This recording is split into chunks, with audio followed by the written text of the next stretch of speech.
Indo aqui ao nosso Povo News, já vou pedir a sua opinião também sobre essa reação do ministro Alexandre de Moraes, mostrando o dedo do meio em pleno estádio do Corinthians. Como é que você avalia essa reação e, claro, a decisão como um todo do presidente Donald Trump de aplicar a lei Magnitsky contra Alexandre de Moraes? Muito bom dia. Bom dia, obrigado por me receber. Em relação à primeira pergunta, né, que é como avaliar o gesto do ministro, eu acho que continua na linha dele. Comportamento descontrolado, inflamatório, exagerado e tentando levar mais agressividade ainda. Obviamente se importou com o que aconteceu. Qualquer ser humano, para ser claro, qualquer ser humano se importaria com o que aconteceu. Não tem absolutamente nada de errado com isso, mas assim, o gesto grosseiro é mais uma irresponsabilidade do ministro do Supremo Tribunal Federal, assim como foram as ordens que mandou para Rumble 11 de julho, 2 dias depois da carta do presidente Trump, jogando uma granada para tentar evitar qualquer tipo de diálogo que possa levar a evitar o tarifaço, e assim como ele ter feito outras medidas, buscar apreensão na residência do ex-presidente Bolsonaro, enfim, sempre são ações provocadoras, agressivas, com pouco conteúdo, com pouco sustentamento. Perfeito. Martim, não sei se você acompanhou, teve informações sobre a reação do presidente Lula, né, em relação ao uso da Lei Magnitsky. Ele cita exatamente as chamadas Big Techs quando afirma o seguinte: o nosso país não permite conteúdo violento em redes sociais, não permite exploração de crianças e adolescentes, não permite conteúdos golpistas, por isso que o STF tomou aquela recente decisão, né, que responsabiliza as redes sociais, as Big Techs, pelos conteúdos publicados. Como é que você avalia esse argumento de que o Brasil teria independência de criar sua própria legislação para evitar que conteúdos criminosos, né, ou conteúdos inadequados sejam compartilhados nas redes sociais? Sua opinião? É uma clássica tática de manipulação da população, né? Só que acho que está sendo cada vez menos efetiva. Por quê? Porque é tão absurdo, mas tão absurdo que seria engraçado se não for tão triste, ok? Quem falou que o Brasil não pode ter sua própria legislação? Quem falou alguma coisa sobre soberania? Aliás, quem foi o juiz que encaminhou todos os mandados violando os tratados bilaterais Brasil e Estados Unidos, violando os compromissos do governo brasileiro e violando a lei brasileira e violando a lei americana, que encaminhou todos os mandados para Estados Unidos? Vamos lembrar que tudo aqui está se gerando não pelo que acontece no Brasil. Quem começou a encaminhar mísseis para os Estados Unidos foi Alexandre de Moraes, especialmente com a Rumble, começando em fevereiro desse ano, né? Então, esse é o primeiro ponto. Agora, segundo ponto, essa distração e intento de manipulação para a população é pouco efetivo. Brasil não vai permitir violência, golpista. A outra barbaridade que ele falou é algo de crianças. Vamos falar os fatos. Fato: 11 de julho, o ministro Alexandre de Moraes encaminha novas ordens de censura para Rumble nos Estados Unidos por e-mail, em português, a legal@rumble.com, né? É o endereço genérico da Rumble. Que conta ele quer bloqueada? Uma conta de um cidadão americano que está com câncer se recuperando de um transplante. Essa conta, que conteúdo violento de crianças tinha? Zero. Zero. A conta estava inativa desde dezembro de 2023. Tinha só 10 ou 11 vídeos, um terço deles eram de música, e o resto eram críticas a Alexandre de Moraes pela perseguição política, ao STF, como estava se comportando com banir todo mundo de direita. Esses são fatos, né? Essa é a conta que está em questão, que o ministro Alexandre de Moraes achou inteligente, ou não sei o que ele achou, jogar na mesa 11 de julho, 2 dias depois da carta ao presidente Trump sobre o tarifaço, bloquear uma conta que está inativa de um cidadão americano com conteúdo criado nos Estados Unidos, postado nos Estados Unidos, com 10, 11 vídeos, que está inativa de dezembro de 2023 e só tem o que eu descrevi. Então, assim, o problema é que quando o presidente Lula faz esse tipo de pronunciamentos, que entendo é para a população doméstica dentro do Brasil, ele está restando dramaticamente a credibilidade dele para poder ter uma conversa séria com o presidente Trump depois. Então é muito importante balançar, entendendo que, ok, você quer falar com sua população doméstica, tentar dar uma mensagem, né, que talvez ressona bem com sua base de apoio, isso é compreensível, mas você tem que balancear isso com manter um mínimo grau de credibilidade. Martim, ainda em relação à aplicação concreta da Lei Magnitsky, trouxemos já aqui as informações, por exemplo, de que Alexandre de Moraes não tem bens nos Estados Unidos, não tem contas, o passaporte dele está vencido há mais de 2 anos, ou seja, não teria interesse de viajar para os Estados Unidos. Você avalia que isso, de alguma forma, pode enfraquecer o impacto dessa sanção contra o ministro Alexandre de Moraes, na sua visão? Mais papo político barato.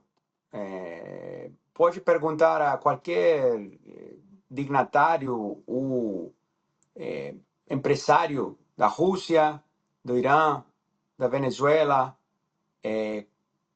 como está a vida deles após ser sancionados. Não é algo bom, não é algo agradável. E não é produtivo ao diálogo que deveria resolver essa crise, né, que pode levar a resolver essa crise, continuar falando disso. Ah, não tenho bens nos Estados Unidos. Quem sabe se tem ou não tem? O problema é essa questão privada. Ah, não estou com vontade de visitar os Estados Unidos, venceu meu passaporte. Tipo, qual é a relevância? Demonstra ou ignorância ou demonstra que não está aberto ao diálogo. Então é muito triste tentar minimizar dessa forma. Qualquer pessoa que foi sancionada ou qualquer especialista que trabalha em assuntos de sanções econômicas pode te explicar as consequências devastadoras que tem uma sanção econômica. Então, tentar argumentar que não tem uma consequência devastadora, novamente, resta credibilidade, não parece uma contraparte séria para uma conversa, porque estamos falando de coisas que nenhuma pessoa razoável que está especializada no assunto vai acreditar. Por exemplo, todas as bandeiras dos cartões de crédito se recusam a fazer contas para pessoas sancionadas, bancos que fornecem serviços financeiros e querem continuar participando do sistema financeiro internacional se recusam a fazer negócios com pessoas sancionadas, etc. E não estou falando isso como algo bom, o que deveria ser agradável para ninguém. É uma coisa triste que isso tenha acontecido. Mas isso tem acontecido por causa dessa conduta. Nada foi levado a sério. Os reclamos vêm de faz muito tempo. Foram repetidos inúmeros reclamos em todos os fóruns, de todas as formas, e foram sempre ignorados, ou chamados de bravata, ou minimizados, ou deram risada. Então, isso só leva a consequências piores. O que é muito mais produtivo é ter uma conversa profunda. Por que isso aconteceu? Por que está acontecendo? E como faz sentido conversar para mudar as coisas.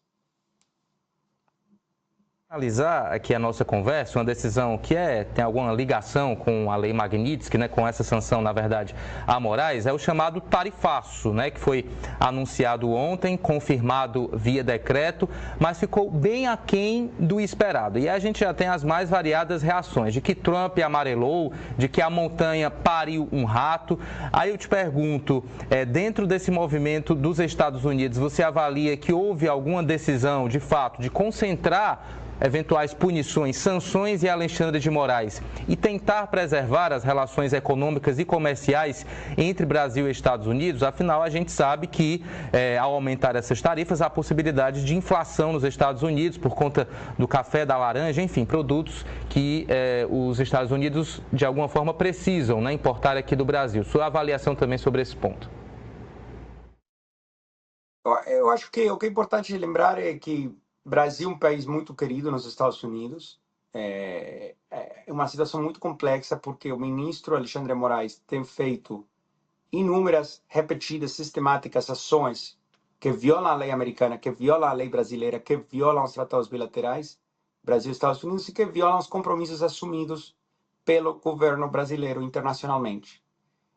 E o que leva, em grande parte, essa situação é que você tem um juiz, ministro supremo, fora de controle, e que, seja por intimidação, seja por solidariedade, seja pela razão que for, os outros ministros, o executivo brasileiro, o Congresso, tem grande dificuldade de segurar ele, né, e limitar os abusos que descaradamente violam a lei.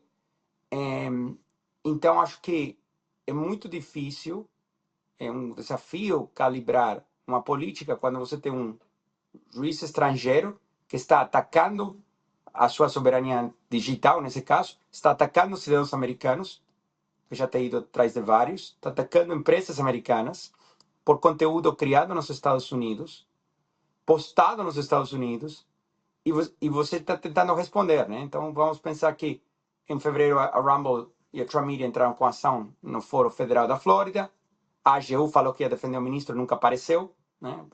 Mais uma piada, a não ser levado a sério. O ministro até hoje, vai 7 meses, não apareceu no processo da Flórida, está eluindo, né, a notificação, que é um pouco inconsistente com a imagem que ele tenta projetar normalmente. E, enfim, estamos aqui numa situação que depois, o 7 de maio, o Departamento de Justiça mandou uma carta gigante para o Ministério da Justiça brasileiro, pedindo explicações por que esses mandados do Alexandre de Moraes estão chegando por e-mail, às escondidas, às costas do governo dos Estados Unidos, tentando censurar conteúdo dentro do território americano. 12 de junho, o governo brasileiro responde falando: não, imagina, de jeito nenhum, vocês estão mal interpretando o que está nos mandados, não é como vocês acham. O governo brasileiro se compromete a diversas coisas, na carta de 12 de junho. E depois, 11 de julho, o ministro Alexandre de Moraes volta a fazer exatamente o mesmo que o governo brasileiro, o Ministério da Justiça, prometeu ao governo dos Estados Unidos, no 12 de junho, que não ia fazer mais, que nunca mais ia acontecer. E o que aconteceu 12 de julho, 13, 14, 15 de julho? Absolutamente nada. Alguém falou: peraí, está tudo isso que eu estou te falando é público.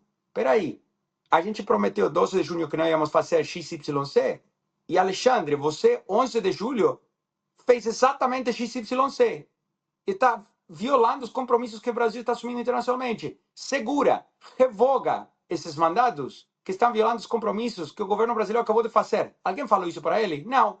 Em vez disso, temos o presidente Lula falando de soberania, falando de crianças, falando de qualquer outra coisa.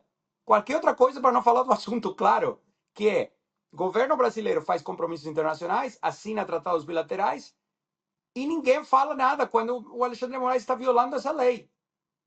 Então, imagina o que fica para os brasileiros que estão no Brasil, que são alvo deles, né? É isso, muito bem. O advogado Martim de Luca, responsável pela defesa da Rumble e da Trump Media, aqui com a gente, a quem eu agradeço mais uma vez a gentileza de participar aqui com a gente e apresentar também o ponto de vista norte-americano em relação a esse momento delicado entre Brasil e Estados Unidos. Martim, muito bom dia, muito obrigado e até a próxima. Muito obrigado.